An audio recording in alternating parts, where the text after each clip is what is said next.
welcome back to Lex Reads. So in today's video, we are going to be doing yet again Shop My Shelves, but it's going to be Harlem Renaissance edition. Now you guys know in my TBR video, how to manage my TBR video, which I will link down below, I told you guys like the rules and stuff basically of how I curate it, right? And Harlem Renaissance is a genre that I'm always going to include in my reading and just learn about it, immerse myself into it, because that is a time in our history where I just find so fascinated, from the clothing, the literature, clearly, the music, the movies, everything. But I'm gonna have to be honest with y'all, this year I haven't just read like an actual book from that time. I read a couple of short stories, and then, like I said, I'm always learning about it. So I'm looking up things, you know what I mean, researching and all of that. Reading a long novel from that time, I haven't this year, y'all. So, of course, I mean, I still can, you know, maybe sneak one in here or there, but y'all know I'm trying to get that TBR down, okay? And I'm doing really good at it. We got like five or six more books. But you guys also know I'm in the process of curating my 2024 TBR, and I want to include a couple Harlem Renaissance. Now, I'm not gonna go crazy because I think I'm already at about, I think 20 books, and I want to stop maybe at 30 because I get overwhelmed. I want to put no 50 and 40. No ma'am, no ma'am. There are some Harlem Renaissance authors I know for sure that I want to read. So we are going to go in my bedroom because that's where I keep my Pacific shelf of Harlem Renaissance authors there. So let's head to the bookstore, aka my bedroom. All right, we're heading there.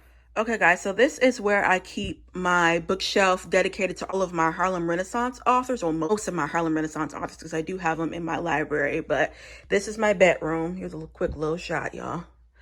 All right guys, so here is my bookshelf. I wanted to have a space where it just is Harlem Renaissance, you know, writers, and I don't have any space in that bedroom over there, so I had to kind of do this for now, and I'm already outgrowing it. But y'all, I don't think I've bought any Harlem Renaissance like authors or that genre this year, which that's crazy. Wow.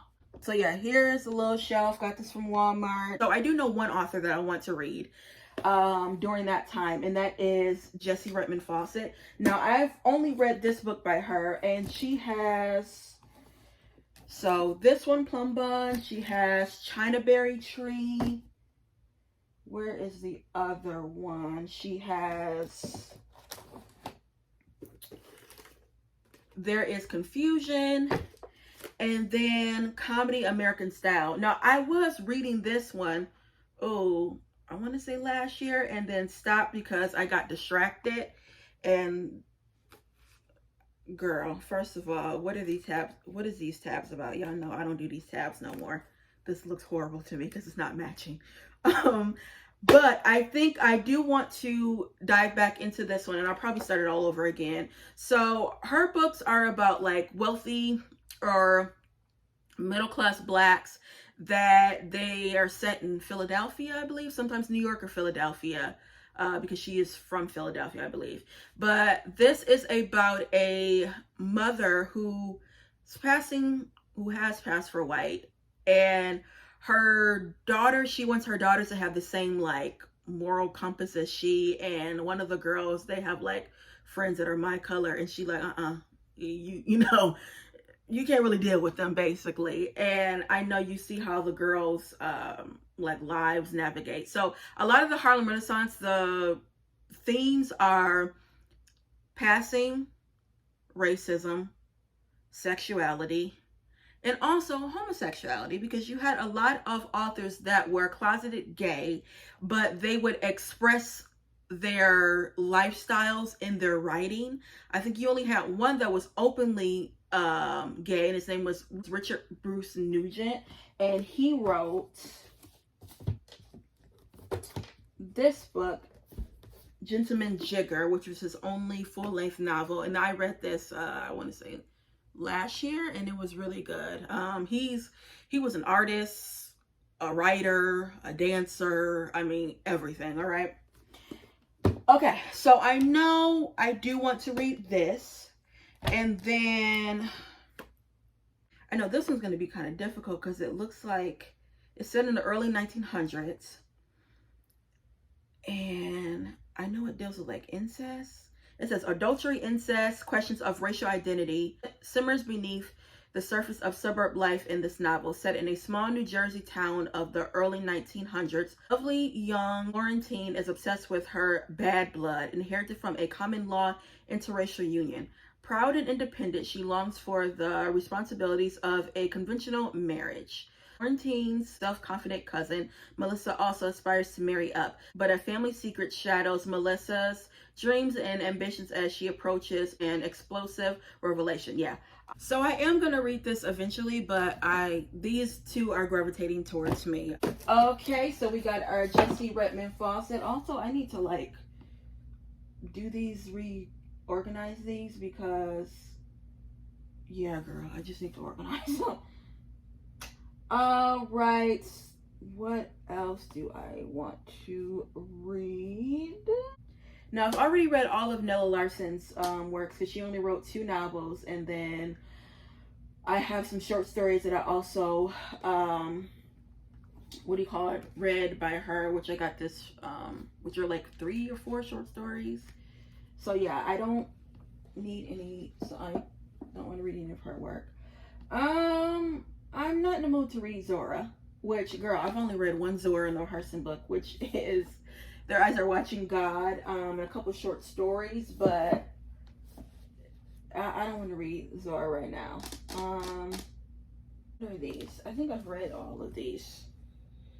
Yeah, I've read all of these. I've not read Langston Hughes' only full-length novel, which is Not Without Laughter.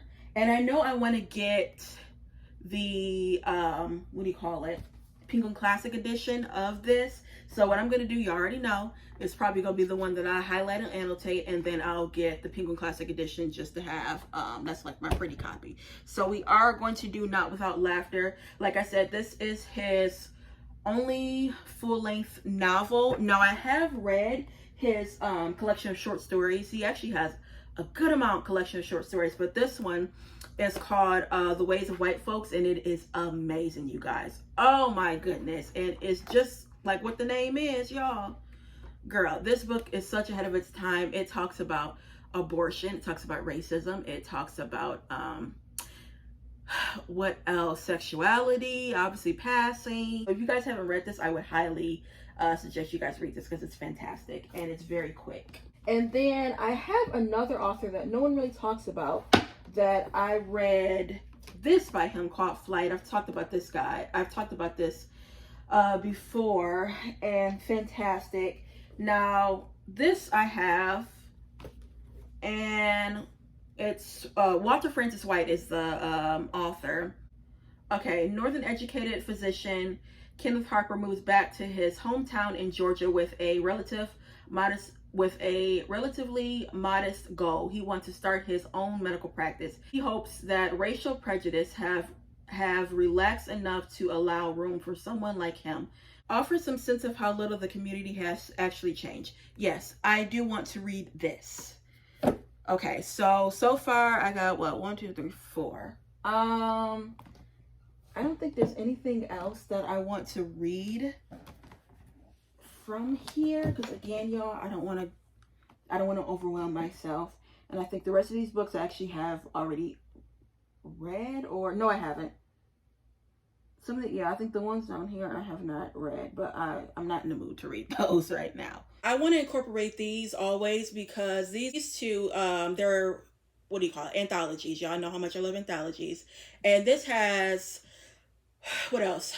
Short stories. It has critical analysis. It has essays. It has poetry, like reviews, just everything. And it is the portable Harlem Renaissance reader. Y'all, if y'all are looking to get into like Harlem Renaissance, you don't know where to start, I would suggest this. This is where I like started.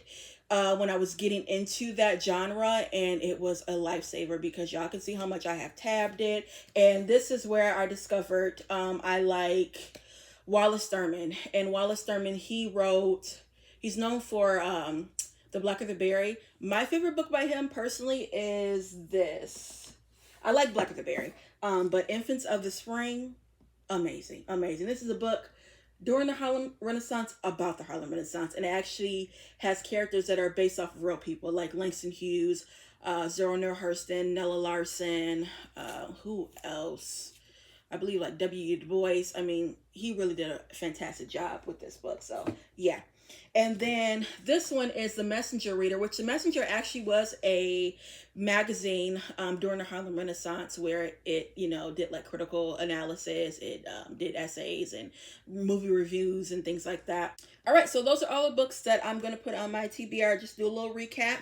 We are doing 2 of Jessie Redmond Fawcett's books, The China Berry Tree comedy, American Style. We are going to do the Fire in the Flint by Walter Francis White.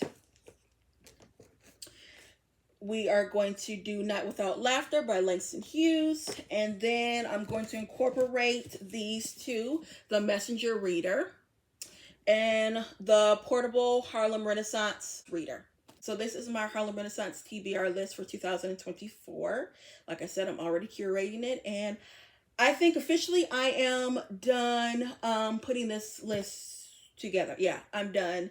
And if I have any anticipated reads, of course, I'll always put that, in conjunction with my reading. So far, I don't have any that's coming out in 2024 that I know of. Hey guys, this was fun. Again, shopping my shelves as opposed to going to the bookstore like I always do, which I'm going to continue to do that. But this is good for me to see what books I have, what books I don't have, what books I have read, what books I haven't read. So yeah, guys, that's all I have for you. And I'll be back with more Black books. Bye.